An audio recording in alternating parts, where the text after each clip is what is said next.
네, 안녕하세요. 테슬라 투자로 은퇴하기 아트라운TV입니다. 오늘은 테슬라 3분기와 4분기 전망에 대해서 간략히 알려드리도록 할게요. 그리고 한국에서 어제 모델 Y 가격에 해프닝이 있었습니다. 하지만 그냥 해프닝에 그칠까요? 이것에 대해서도 알려드리도록 할게요. 3대 지수 현황 먼저 간략히 살펴보고 가도록 하겠습니다. 최근 주가 센티먼트, 주가 분위기가 좋지 않아요. 나스닥이 13,000선까지 내려왔습니다. 13,100선이 어느 정도 지지 라인이라고 말씀을 드렸는데 13,100선을 깨버렸어요. 최근 분위기가 상당히 좋지 않은데 저번 주 FOMC 회의 이후부터 더 분위기가 안 좋아지는 모습이죠. 저번 주 FOMC 회의 때 연준은 고금리를 오래 더 유지할 것이라는 매파적 발언을 했습니다. 그러면서 10년물 국채금리가 심리적 마지노선이라고 볼 수 있는 4.5%를 훌쩍 뛰어넘은 상황이에요.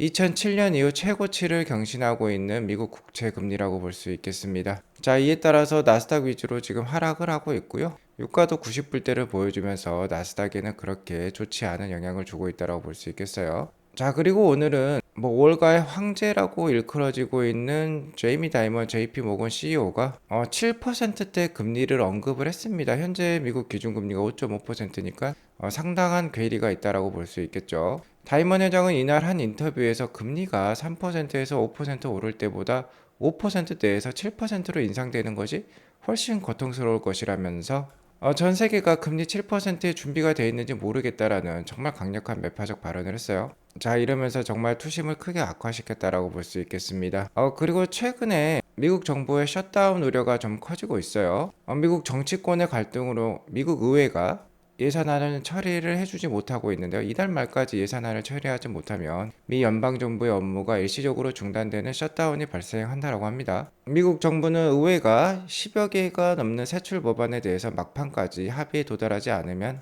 이번 주말 셧다운을 하겠다라고 예정을 하고 있어요. 이렇게 되면 필수 인원을 제외하고 정부 업무와 관련된 노동자 80만 명이 강제로 무급 휴가에 들어가게 된다라고 합니다. 전문가의 의견에 따르면요. 1976년부터 지금까지 7번의 미국 정부의 셧다운을 추적을 했는데 7번의 셧다운 기간 동안 S&P 500의 하락 중간값이 10.2%를 보였다라고 해요. 다만 지난 7월 하순 이후부터 이미 S&P 500은 약 5.9% 정도 떨어진 상황입니다.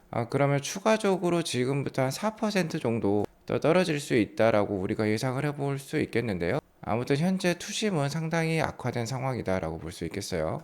그리고 이번 주 금요일에 미국 PC 물가지수 발표가 있겠는데요. 근원 PC 물가라도 좀 낮게 나와서 투심을 좀 반등시켜 주었으면 하는 바람이 있습니다. 오늘 장을 보면 3대 지수가 모두 하락했기 때문에 대부분 하락으로 마감을 했다라고 보시면 되겠어요. 나스닥 위주의 하락이 더 컸기 때문에 애플이라든지 아마존, 구글과 같은 대형 주주의 하락이 컸고 유가는 90불대를 보여주면서 그래도 에너지 주식들은 잘 선방하는 모습을 보여주고 있습니다. 나스닥 일봉 차트를 보겠습니다. 제가 13,100선 중요하다라고 했는데 13,100선 이렇게 해서 작년 8월과 올해 8월에 이 하단을 이렇게 이어보면 이런 추세선이 나오는데 이 지지 라인을 깨고 지금 내려온 모습입니다. 자, 이제 12,000 한 500까지, 그러니까 201선이 위치해 있는 여기까지도 하락할 수가 있어요. 조심스럽게 투자할 필요가 있는 구간이다. 그리고 아니나 다를까 이렇게 지지 라인을 깨는 상황에서 온갖 미디어는 악재를 지금 동반을 하고 있죠. 미국 정부의 셧다운이라든지 제이미 다이먼 회장의 발언이라든지. 하지만 그렇게 겁내실 필요는 없습니다. 그나마 나스닥은요, 세계 최고의 안정성을 자랑할 수 있는 그런 자산이라고 저는 생각을 해요. 연평균 수익률이 거의 10%에 이르는 좋은 자산이기 때문에 가격이 하락할수록 모아가는 투자를 이어나가시면 좋겠습니다. 아무튼 지난 3월 달에 이미 대세가 역전이 되는, 대세가 상승으로 전환되는 그런 기술적 신호가 나왔기 때문에 추가적인 하락이 있다라고 하면은 계속해서 적립식으로 모아가는 그런 투자 권장드리도록 하겠습니다. 자, 이번 주는 금요일에 미국 PCE 지수 발표가 있고요. 제가 어제 방송에서 PCE 지수의 핵심적으로 봐야 될 요소들 알려드렸죠. 일단 모두 알다시피 유가는 지금 상승을 하고 있기 때문에 헤드라인은 좀 올라갈 수 있어요. 하지만 미 연준에서 주목하는 부분은 역시 근원 PC 지수가 되겠고, 이 근원 PC 지수가 3%대로 내려올 것으로 지금 예측이 되고 있어요. 예측치에 부합하는 수치가 나온다라고 하면은 시장은 그렇게 크게 흔들릴 이유는 없을 수도 있겠다라고 말씀을 드릴 수 있을 것 같네요. 오늘은 닐 카시카리 미니애폴리스 총재가 2023년 연내에 한 차례 정도 금리 인상을 더 할 수 있고 내년에 금리 인하가 있더라도 한 차례밖에 없을 것이다 라는 매파적 발언을 했어요. 그러면서 금리 동결 가능성은 살짝 떨어지고요. 금리 인상 가능성은 살짝 올랐습니다. 하지만 그렇게 대세에 크게 지장을 줄 정도로 영향은 없었고요. 이번 11월 1일에 다음 FOMC 회의가 있는데 아직까지 금리 동결 가능성이 80%로 상당히 높은 상황이고 시장에서는 연내에 금리 인상은 없다라고 지금 여기고 있습니다. 계속해서 확률이 바뀌는 것과 관련해서 트래킹을 하면서 알려드리도록 하겠고요. 시장의 하락과 함께 테슬라도 오늘 흘러내렸습니다. 1.16% 하락한 244불로 마감을 했는데요. 자, 아직까지는 240불대 초반에서 그래도 주가가 잘 견디는 모습이에요. 나스닥이 오늘 1.55%나 빠졌는데 테슬라는 1.16%밖에 안 빠졌습니다. 원래 나스닥이 1.5% 이상 빠지면 테슬라는 3%에서 5%대까지도 빠지는 게 맞는데 오늘은 그렇게 많이 빠지지 않고 캔들 역시 양봉을 만들어 주었어요. 현재 3분기 인도량에 대한 우려감은 있지만 기존에 이미 7, 8월 달에 어느 정도 이를 반영한 나머지 그렇게 크게 영향은 못 미치고 있는 상황인 것 같습니다. 자, 하지만 시장에서는 3분기 테슬라 실적이 아무래도 마진율 측면에서는 가장 바닥을 칠 것이기 때문에 3분기 실적 발표 때까지는 테슬라 주가 좀 약할 수 있어요. 자, 하지만 4분기 실적부터는 좋아질 것으로 지금 예상이 되고 있습니다. 그렇기 때문에 이번 한 10월 말까지만 좀 잘 견뎌낼 수 있다라고 하면은 그 이후부터는 주가의 분위기가 좀 나아질 수도 있을 것 같아요. 어쨌든 1차적으로 240불, 2차적으로는 210불 정도의 지지 라인을 제시를 해드리면서 하락이 있으면 잘 모아가는 기회로 좀 삼으실 필요도 있겠어요. 아무튼 이는 제 개인적인 의견이니까요. 투자에 참고만 하시기 바라겠고 제가 어제 옵티머스 로봇 영상도 보여드렸는데요.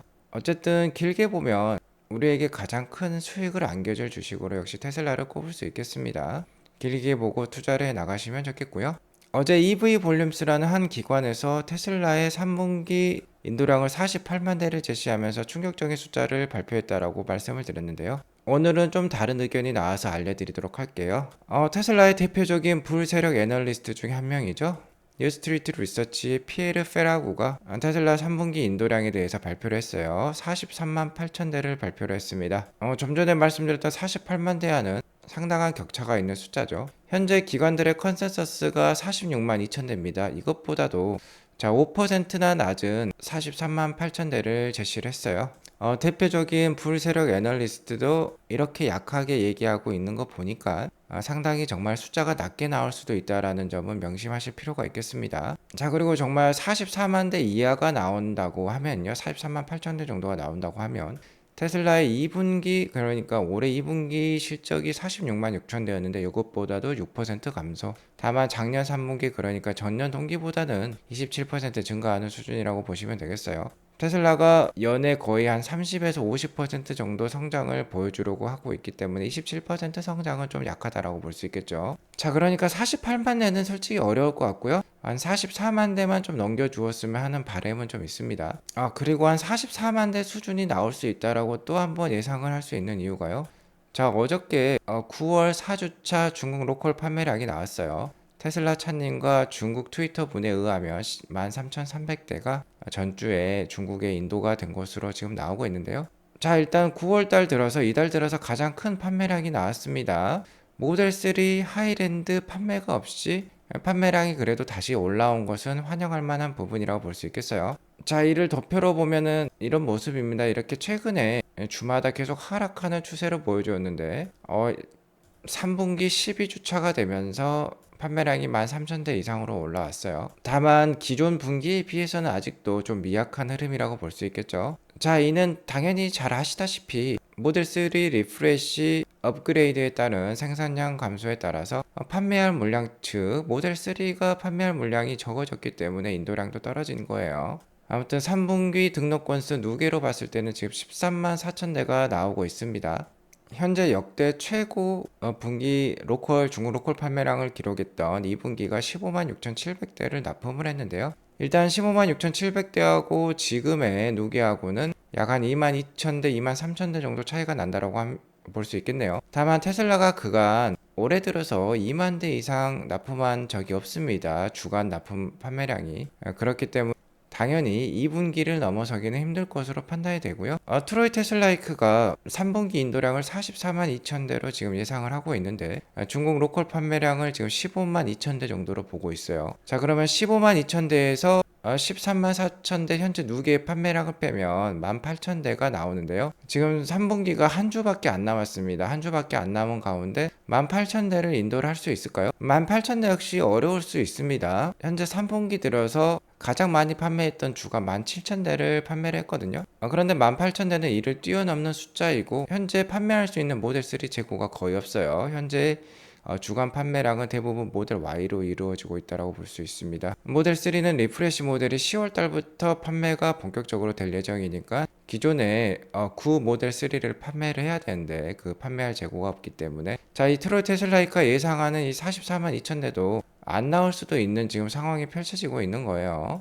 물론 중국 아니라 미국이라든지 유럽에서 판매량이 성장이 될 수 있다라면 좋겠지만 미국 역시 프리몬트와 기가 텍사스가 3분기 업그레이드 과정이 있었습니다. 그래서 미국 역시 판매량이 좀 떨어질 수 있어요. 그래서 어쨌든 9월 말부터 10월 초순까지는요. 인도량 저하와 실적 저하 우려에 따라서 주가 흐름이 안 좋을 수 있다라고 제가 거의 한 2주 전부터 얘기를 해오고 있습니다. 다만 누계로 봤을 때는 전년 대비 계속 성장하는 모습이 나오고 있어요. 그리고 이 성장 추세는 4분기에 들어서면은 더욱더 가파라질 것입니다. 어제 말씀드렸듯이 글로벌 에쿼티 리서치의 트립 차우드리 역시 4분기에 괴물 같은 실적이 나올 것으로 기대한다라고 했는데요.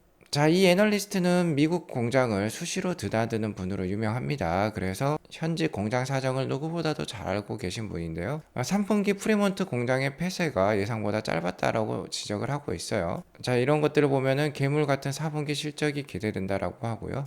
현재 3분기에 한 44만 대 정도 인도량을 기록을 한다면 테슬라의 올해 연간 목표량이 180만 대 이상이기 때문에 4분기는 충분히 47만 대 이상의 실적이 예상이 되고요. 못해도 50만 대까지는 올라갈 수 있을 것으로 판단이 들어요. 테슬라는 자체적으로 이미 2023년 전체 캐파를 200만 대까지도 바라보고 있기 때문에 4분기에 사이버트럭 론칭과 모델3 리프레시 본격적인 판매에 따라서 창사 일의 최대 실적이 나올 것으로 기대가 됩니다. 아무튼 10월 말경에 테슬라 3분기 실적 발표 전까지는 주가가 좀 약할 수 있지만 실적 발표 당일에 일론 머스크가 4분기 가이드는 괜찮다, 실적이 잘 나올 수도 있겠다라고 말 한마디만 해주면 주가가 다시 한번 날아갈 수도 있겠죠. 그리고 아무래도 이번 3분기 실적 발표 때 사이버트럭 인도와 관련돼서 좀 더 자세히 설명을 해줄 수도 있어요. 그렇게 되면은 4분기 괜찮은 주가 흐름도 좀 한 차례 기대해 볼 수 있지 않을까라고 제 내피셜을 전달드리겠고요. 그리고 이번 주 금요일에 3분기 셀사이드 애널리스트들의 딜리버리 예상치가 나올 수 있어요. 테슬라 IR에서 포스트를 할 예정에 있다라고 합니다. 그러니까 테슬라 기업 자체적으로 기관들의 컨센서스를 모아가지고 딜리버리 예상치를 알려준다라고 보시면 되겠어요. 이건 역시 나오면 바로 알려드리도록 하겠습니다. 현재 월가 컨센서스는 46만 2천 대인데 전년에 피에르 페라고도 43만 8천 대를 보고 있죠. 아무래도 셀 사이드니까 예상치가 좀 떨어질 수 있어요. 한 44만 대 수준이 나올 가능성도 있습니다. 예상치가 떨어지게 되면은요, 물론 단기적인 주가 충격은 있을 수 있겠지만 10월 3일 정도에 실제 테슬라가 발표하는 딜리버리 숫자가 나오면, 결과치가 나오면은 오히려 예상치가 낮아진 만큼 그것을 뛰어넘는 서프라이즈 숫자가 나올 수도 있겠죠. 그러면 10월 초순부터도 주가가 또 반등할 수 있는 계기가 될 수도 있겠습니다. 주가의 단기적인 앞날은 그 누구도 예상할 수 없는 것이기 때문에 어쨌든 참고만 하는 수준에서 제 얘기를 들어주시면 좋겠어요. 그리고 어제 한국에서 테슬라 코리아의 해프닝이 있었습니다. 여기 보시면 테슬라 모델 Y RWD 후륜 구동의 가격이 5천만 원으로 책정되어 있는 화면이 나오는데요. 테슬라 차님께서 직접 이 가격이 뜨자마자 구매 계약을 새로 하셨다라고 해요. 원래 이게 기존 가격이 5,699만 원이었습니다. 5,700만 원이었고 우리나라 국가 보조금을 딱 받을 수 있는 가격이었죠. 근데 한 번에 거의 700만 원이 떨어졌다라는 거예요. 저 역시 이 소식을 듣고 구매 시도가 될런지 궁금해서 테슬라 공식 사이트를 들어가 보기도 했는데요. 아니나 다를까 5천만 원이 아니라 5,699만 원으로 다시 수정되어서 표기가 되어 있었습니다. 테슬라 코리아 쪽에서는 이 사건을 공식적으로 오류라고 표현을 하며 사과의 얘기를 하고 있는데요. 다만 기존 계약자들이 약 300명 정도 있다라고 해요. 이 5천만 원으로 계약하신 분이 상당히 빠르죠. 나오자마자 바로 5천만 원에 계약을 하신 분이 300명이 있다라고 하는데 과연 출고를 시켜줄 건가요? 일단은 테슬라 코리아 쪽에서 오류라고 표현을 했고 안 해줄 것으로 예상이 되는 상황입니다. 테슬라 차님 역시 이 계약을 취소했다라고 또 한 번의 트윗을 달기도 했는데요. 해프닝이라고 하기에는 다른 소문도 있는 것 같아요. 두 가지의 시나리오를 예상해 볼 수 있겠는데요. 첫 번째는 테슬라에 대한 정부 보조금 지원이 없어질 수도 있다라는 얘기가 나오고 있어요. 아니면 전반적으로 전기차에 대한 보조금 지원을 줄일 수도 있다라는 얘기가 나오고 있죠. 자, 이렇게 되면 바로 5천만 원까지 차량 가격을 인하할 수도 있겠구나라는 예상을 해볼 수 있겠고요. 왜 그러냐면 지금 5,699만 원도 보조금을 받으면 5천만 원 이하로 살 수 있는 것으로 알고 있거든요.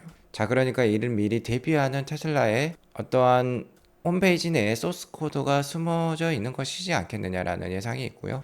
두 번째로는 현재 모델 3 리프레시가 유럽과 중국에 판매가 되고 있는데요. 자, 한국에도 5천만 원에 출시할 수 있지 않을까라는 루머가 있습니다. 홈페이지 이 소스 코드 내에 하이랜드라는 단어가 들어가 있다라는 소문이 있어요.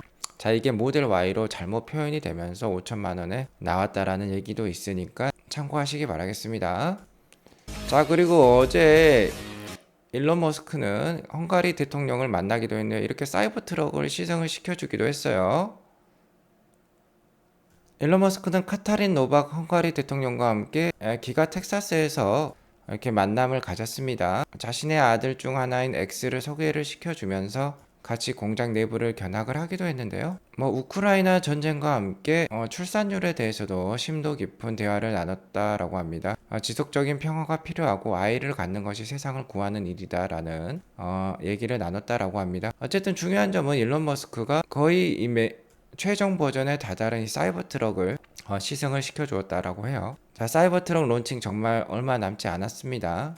이미 수많은 테스트를 거쳤고 대량 양산을 위한 설비 역시 대부분 들어가 있는 것으로 알고 있어요. 아무래도 11월 달이 사이버 트럭 런칭 이벤트를 하지 않겠느냐라는 예상이 강한 가운데 연내에는 발표가 충분히 될 수밖에 없기 때문에 하반기 연말로 갈수록 테슬라 주가 상승 요인 충분히 있을 수 있겠습니다. 다만 지난 모델 Y 발표 때도요, 모델 Y가 실제적으로 론칭하기 전에 테슬라 주가 하락이 심한 적이 있었습니다.